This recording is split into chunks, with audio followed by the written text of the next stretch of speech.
Hi friends, ఎలా ఉన్నారు? ఒకసారి పచ్చని ఆకుల మధ్య ఒక చిన్న గొంగళి పురుగు నివసించేది. ప్రతిరోజు అది తన చిన్న ప్రపంచంలో సంతృప్తి చెందుతూ చుట్టూ తిరుగుతూ ఉండేది. ఒకరోజు సీతాకోక చిలుకల గుంపు సొగసుగా పైకి ఎగరడం గమనించింది ఆ గొంగళి పురుగు. వారి అందం మరియు స్వేచ్ఛను చూసి ఆశ్చర్యపోతుంది. వారిలాగానే మారాలని కోరుకుంటుంది ఆ గొంగళి పురుగు. తన జీవితాన్ని మార్చుకోవాలని నిశ్చయించుకున్న గొంగళి పురుగు పరివర్తన ప్రయాణం ప్రారంభించింది. అది తనంతట తానుగా మార్పు చెందుతూ ఓపికగా ఎదురుచూసింది.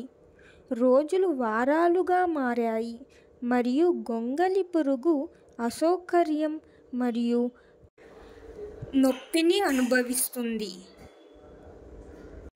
గొప్ప ప్రయత్నంతో గొంగళి పురుగు దాని రెక్కలను ఉద్భవించింది.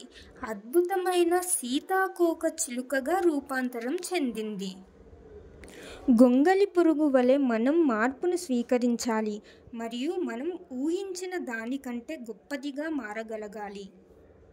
గొంగళి పురుగు తన జీవితంలో మార్పు రావడం కోసం ఎన్ని కష్టాలను అనుభవించినా సరే తనపై ఉన్న పట్టుదలను, నమ్మకాన్ని వదలలేదు.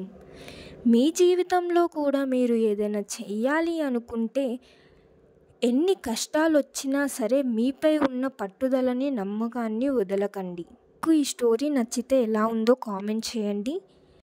Please do like, share and subscribe. Thank you for watching.